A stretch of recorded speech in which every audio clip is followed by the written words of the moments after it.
आप सभी का स्वागत है एबीसी कोचिंग यूट्यूब चैनल में। मैं एक बार फिर से जो है आपके लिए जो है एक बहुत ही महत्वपूर्ण न्यूमेरिकल लेकर आ चुका हूं, जो कि आपके बोर्ड एग्जाम के लिए काफ़ी महत्वपूर्ण है।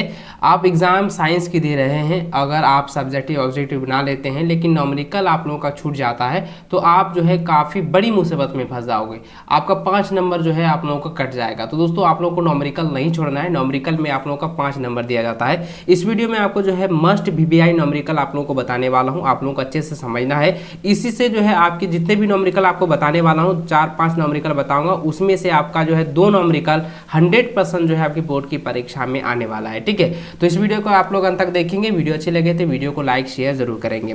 देखिए दोस्तों, यहाँ पे क्वेश्चन दिया गया है कि दिए गए परिपथ आरेख में, ये जो आरेख आप लोगों का देख रहे हैं परिपथ आरेख, ठीक है, उसी से रिलेटेड यहाँ पे क्वेश्चन है कि पूछा गया है कि बोला गया है प्रतिरोधों R1 R2 तथा R3 का मान क्रमशः 2 ओम 6 ओम और 4 ओम और 6 ओम है तथा इन्हें 6 वोल्ट की बैटरी से संयोजन किया जाता है। तो परिपथ के कुल प्रतिरोध, परिपथ में प्रवाहित कुल विद्युत धारा परिकलित कीजिए। प्रत्येक प्रतिरोध से प्रवाहित विद्युत धारा परिकलित कीजिए। यानी दोस्तों यहाँ पे पहला क्वेश्चन ये पूछा गया कि प्रतिरोध का जो कुल परिपथ में जो कुल प्रतिरोध है उसको आप ज्ञात कीजिए। उसके बाद दूसरा यहाँ पे पूछा गया कि परिपथ में जो प्रभावित कुल धारा है उसको आप परिकलित कीजिए। और फिर पूछा गया कि प्रत्येक प्रतिरोध से जो प्रभावित धारा गुजरती है उसको आप लोग ज्ञात कीजिए। तो देखिए सबसे पहले आप समझिएगा दोस्तों, ये जो आकृति आप देख पा रहे हैं ये आकृति किस श्रेणी का है? ये जो है समांतर क्रम संयोजी का तो नहीं है। ये कौन सा श्रेणी का है? श्रेणी क्रम संयोजन का ये आकृति दी गई है। तो आपको क्या करना है, इसका समतुल्य जो है प्रतिरोधक के बारे में आप लोगों को पता ही होगा। मैं आपको एक बार फिर से जो है एक वीडियो के माध्यम से मैं आपको बता दूंगा। ठीक है, तो चलिए इसको जो है फिलहाल इसको हम सोल्यूशन आपको बताऊंगा, अच्छे से आप लोगों को समझना है। देखिए यहाँ पे दोस्तों आप लोग समझते ही हैं कि श्रेणी क्रम संयोजन, ठीक है, श्रेणी क्रम संयोजन, श्रेणी क्रम संयोजन का जो होता है R बराबर R1 plus R2 plus R3, ये आपका जो है फॉर्मूला होता है, ये आपका व्यंजक होता है। ठीक है, तो अभी क्या करेंगे, यहाँ पे जरा ध्यान दीजिएगा। यहाँ पे दोस्तों इसमें दिया गया था कि R1 का मान जो है वो 2 ओम है, ठीक है, R2 का मान जो है वो 4 ओम है और R3 का जो मान है वो कितना है, 6 ओम है। तो इसमें और भी वोल्ट जो दिया गया था, ये दिया था 6 वोल्ट। ठीक है, ये 6 वोल्ट जो है बैटरी से जो उसको संयोजित किया गया था, यानी कि जोड़ा गया था, जो कि आप यहाँ पे स्क्रीन पर देख पा रहे हैं। ये जो आपका क्वेश्चन दिया हुआ है, देखिए इसका जो पहला क्वेश्चन ये कह रहा था कि कुल प्रतिरोध यानी कि कुल प्रतिरोध ज्ञात कीजिए। तो कुल प्रतिरोध यानी कि R बराबर ज्ञात करना है। तो R का फॉर्मूला होता है दोस्तों R1 plus R2 plus R3, जो कि मैंने अभी जस्ट यहाँ पे बताया हुआ है। ठीक है, तो इसी का फॉर्मूला के अनुसार लिखेंगे। R1 का मान है 2, R2 का मान है 4 और R3 का मान है 6। तो 6 4 10 2 कितना हो गया, 12 ओम। यही आपका जो है पहला, देखो कुल प्रतिरोध कितना निकला, 12 ओम निकल चुका है। उसके बाद देखेंगे दूसरा, यहाँ पे इसी का दूसरा क्वेश्चन ये पूछा गया था कि परिपथ में प्रभावित कुल विद्युत धारा परिकलित कीजिए। यानी कि परिपथ में जो कुल विद्युत धारा प्रवाहित हो रही है उसको ज्ञात करना है। तो देखिए दोस्तों, ओम के नियम के अनुसार, ओम के नियम के अनुसार, ओम के नियम के बारे में आप लोगों ने पढ़ा होगा। अब मैं आपको फिर से बता देता हूँ। नियत ताप में प्रवाहित धारा का प्रावली चालक तार के बीच के विभवांतर के समानुपाती होता है, ओम का नियम कहलाता है। तो इसके बारे में आप लोगों ने पढ़ा ही होगा। और उसके बाद दोस्तों उसमें एक जो है फॉर्मूला निकला था V बराबर IR, ठीक है, आप लोगों ने इसको पढ़ा होगा।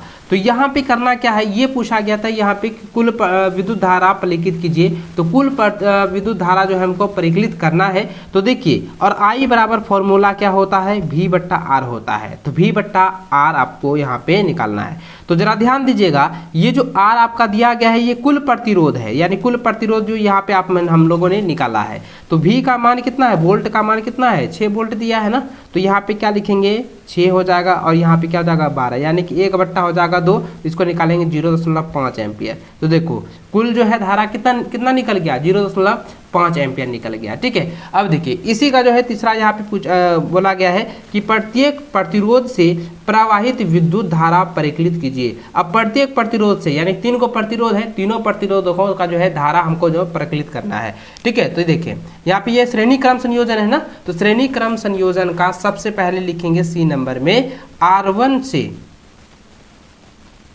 प्रवाहित धारा, प्रवाहित धारा, तो R1 से प्रवाहित धारा हो जाएगा I बराबर हो जाएगा I1 बराबर V बट्टा R1, ठीक है। तो V का मान क्या हो जाएगा दोस्तों, यहाँ पे V का मान कितना 6 है, R1 का मान कितना है 2 है, इसको करेंगे कितना हो जाएगा 3, यानी कि ये हो जाएगा 3 एम्पियर, ठीक है। उसके बाद फिर R2 से निकालेंगे तो R2 का क्या हो जाएगा, फिर I2 का निकालेंगे V बट्टा R2, तो V का मान 6 और R2 का मान है 4, तो इसको हम कटाएंगे कितना हो जाएगा 3 दूनी 6 और 2 दूनी 4, इसको करेंगे कितना हो जाएगा 1.5 एम्पियर, ये हो गया, ठीक है।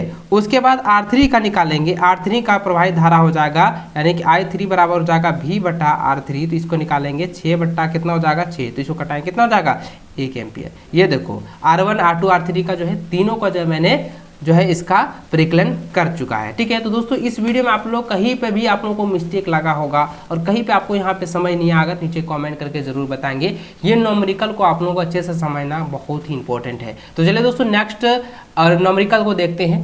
न्यूमेरिकल है, यहाँ पे पूछा गया है कि दिए गए परिपथ आरेख में, यानी कि ये जो आरेख दिया गया है श्रेणी क्रम संयोजन का, इसमें पूछा गया है कि प्रतिरोधकों R1 तथा R2 के मान क्रमशः 4 ओम तथा 20 ओम है, इन्हें 6 वोल्ट की बैटरी से संयोजित या संयोजन किया जाता है, तो A परिपथ का कुल प्रतिरोध, परिपथ में प्रभावित कुल विद्युत धारा, प्रत्येक प्रतिरोध से प्रभावित विद्युत धारा परिकलित कीजिए। देखिए क्वेश्चन वही है, सिर्फ आपको बनाने में थोड़ा सा आपको जो है 19-20 आप लोगों को करना होगा, ठीक है। तो इसको अच्छे से आप लोग हम लोग समझते हैं।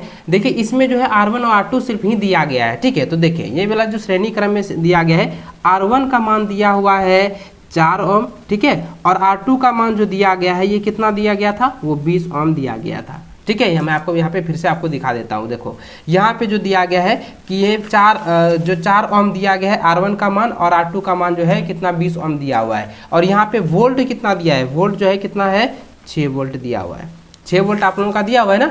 तो इसमें अभी क्या करेंगे, सबसे पहला यहाँ पे A नंबर ये कह रहा है कि परिपथ का कुल प्रतिरोध ज्ञात कीजिए। तो परिपथ का कुल प्रतिरोध ये क्या है, श्रेणी क्रम में है, श्रेणी क्रम संयोजन में है,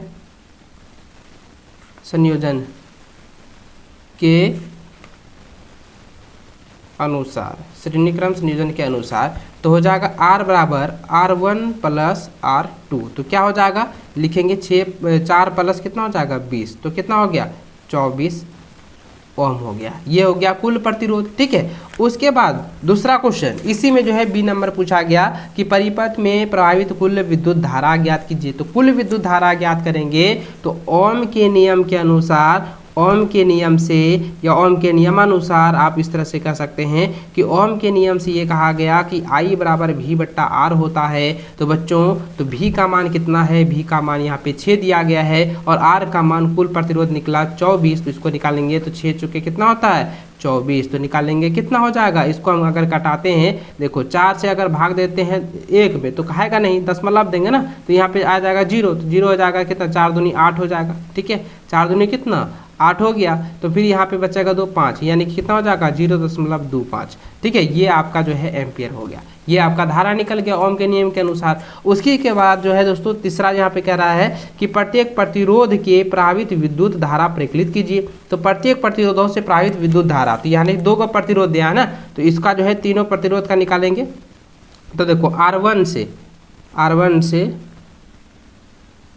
प्रवाहित धारा, R1 से प्रवाहित धारा निकालेंगे, I1 बराबर निकालते हैं, ठीक है। तो I1 बराबर निकालेंगे V बटा R1, तो V का मान कितना, ये 6 दिया हुआ है, और R1 का मान है 4, तो इसको निकालेंगे, इसको हम कटाएंगे 3 बट्टा हो जाएगा कितना, इसको करेंगे 0.5 एम्पियर, ये हो गया पहला R1 का। और R2 का निकालेंगे, R2 से प्रवाहित धारा निकालेंगे, तो ये हो जाएगा I2 बराबर V बट्टा R, तो R2, तो यहाँ पे हो जाएगा, जरा ध्यान देना, 6 बट्टा कितना हो जाएगा 20, इसको करेंगे कटा सकते हैं 3 और 10, तो कितना हो गया 0.3 एम्पियर, ये आपका आंसर हो गया। देखो इस तरीके से आप लोगों को न्यूमेरिकल बनाना है। अगर न्यूमेरिकल में कहीं भी दिक्कत होती है तो नीचे कमेंट जरूर करेंगे, ठीक है। तो चलो दोस्तों इस वीडियो में बस इतना ही। वीडियो को पूरा देखने के लिए बहुत बहुत धन्यवाद। जय हिंद, वंदे मातरम।